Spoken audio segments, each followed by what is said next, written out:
You can make more money on unemployment than you can going down and getting one of those jobs that is an honest job, but it doesn't pay as much. And so that's what's happened to us, is that we have put in so much entitlement into our government that we really have spoiled our citizenry and said, you don't want the jobs that are available.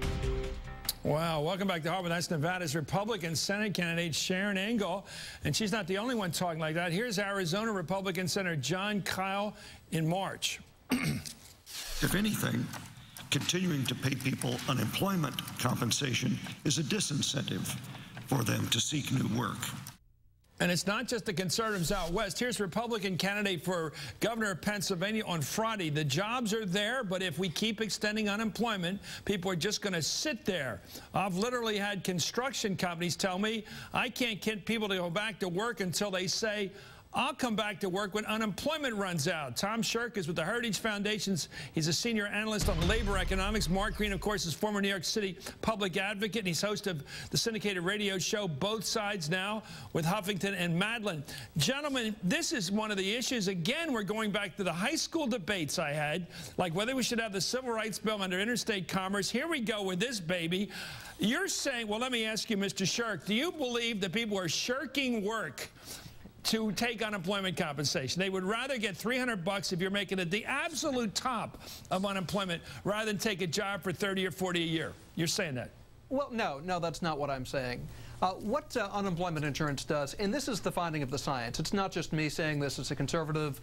Alan Kruger, he's the Assistant Secretary of the Treasury for Obama, put out papers finding exactly this in his role as an academic economist. It's not a left-right thing, it's the finding of the science, is that when you extend the length of unemployment insurance benefits, that workers spend more time unemployed and take longer to find work.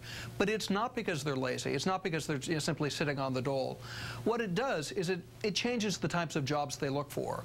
If you're unemployed, you'd like to find a job near your city in the same type of work and preferably paying close to what you had before. And so when you've got, say, 2 years of benefits, those are the jobs you spend the first year or so looking for. The problem in this downturn is that a lot of the jobs that have been lost, particularly in construction and finance, simply aren't coming back.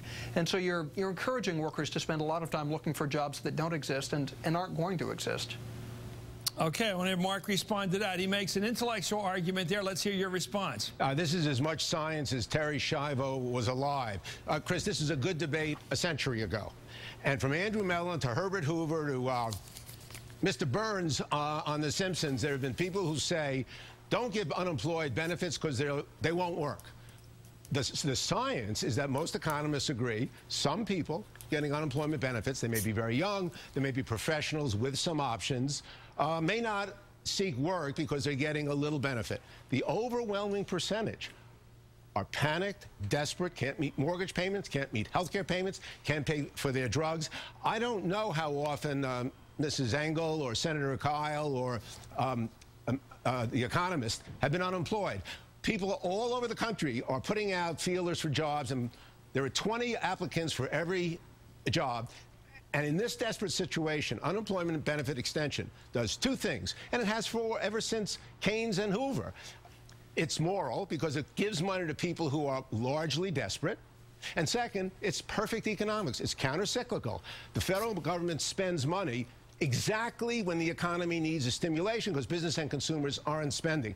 If there is not an overwhelming consensus for this, I don't think we should depend on free market abstract people who say the free market will stop Toyotas, stop coal mines from collapsing, and stop oil spills in the Gulf. You know, it's interesting, Mr. Shirk, my son's an actor, and of course actors have to get jobs when they're not acting. And my son shows up for jobs as busboy and things like that, and an actor in New York. By the way, Thomas Matthews, he looks like a movie star. He should be working more often. And he shows up, and Mark, you live in New York, you know what it's like. They announce a job like at a restaurant for busboys, which is fairly an entry-level job, not waiter, which could be pretty professional, obviously, but busboy. The lines go around the corner. They're like trying to get an acting job. How can you say that there aren't people looking for work at pretty much at the entry-level job? Not the perfect job, the highly or semi-skilled job, but basic work.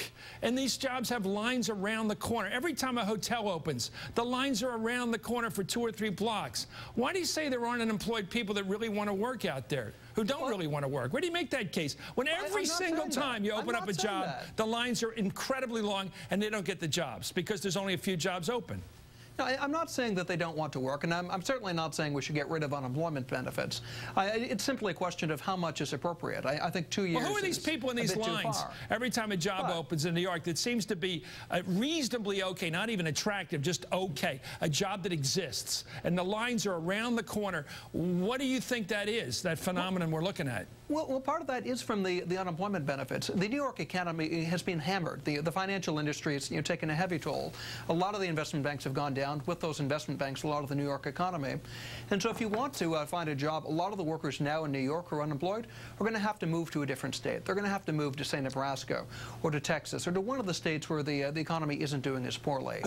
But when you've got the 2 years of benefits, it encourages workers to look for the jobs in New York instead of looking for the jobs Do you live in the ivory tower of the universe? Sir, you're talking about a guy who's got a house barely able to pay his rent, and you're saying take the family, put them on a Greyhound bus and drive to where? Alaska? Where was the one you were saying they should go to get this busboy job?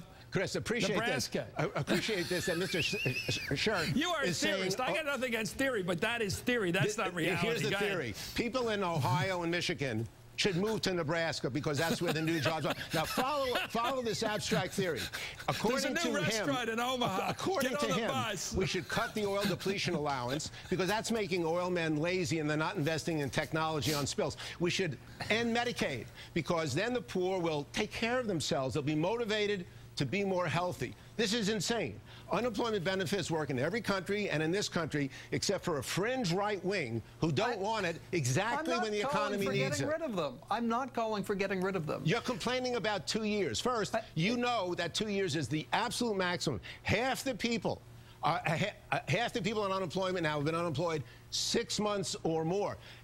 Bush lost 8 million jobs. He created 2 million in 8 years. Clinton created 22 million. Republican economics dug this hole, and now you don't want to help the victims out of it. That's very convenient. Mr. Shirk, go ahead. Mr. Shirk, your chance. Well, I was going to say, look, all this government spending from the stimulus hasn't worked. What we need to do is keep 2 to 3 million jobs, say the CBO.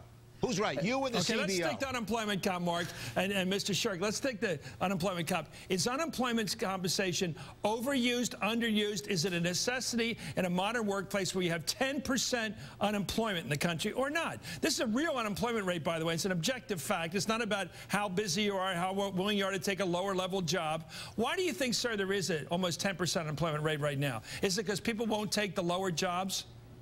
That's part of it, and that's not simply my saying it. The Brookings paper on the Brookings Institution recently released a paper on economic activity that found that the current unemployment extensions have increased the unemployment rate by about 1 percentage point. It's not most of what's going on, but it's contributing to it. And again, that's the Brookings Institution. No. By no means a conservative institution. That's what the science shows. Do you know anybody who's out of work, sir? Mr. Shirk, do you know anybody who's out of work?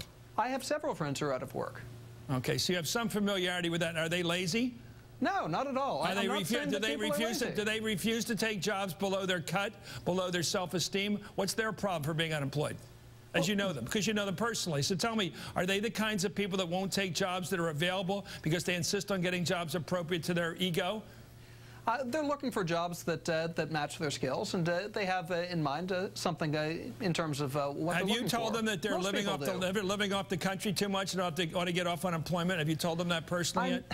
I am not arguing for getting rid of unemployment benefits. No, but you're saying that people have too much self-esteem for the lower-level jobs. That's why they're exploiting unemployment compensation too long. That's what you just said for 5-10 minutes now. What I'm saying is it changes the types of jobs you look for something near your home. Again, have you told your friends to take lower-level jobs? Look, if they'd been unemployed for a year and a half, yes, I would tell them that. But you haven't gotten around to it yet. Those jobs in New York aren't coming back. It's kind of hard to do this. I'm having some fun with you because it's a sad story. It's easy to tell a guy to go flip hamburgers who's been a nuclear scientist. I'm sorry. It's hard. Anyway, but thank you for this. And by the way, to get unemployment compensation, you have to prove that you've gone looking for a job. You have to fill out the forms. Every time you go in for another check, you have to go through all this stuff. It's not like they're just writing the checks. Anyway, thank you, James Shirk of the Heritage Foundation. And Mark Green, thanks for having you on. Thank you. Up next, Democrats may be catching a break. break from the Tea Parties. Looks like the Republican Party have lost some opportunities here by running wackos instead of really serious candidates. Well, maybe that's an extreme statement. You never know. Sometimes wackos actually win. So let's see that when we come back. You're watching Hardball.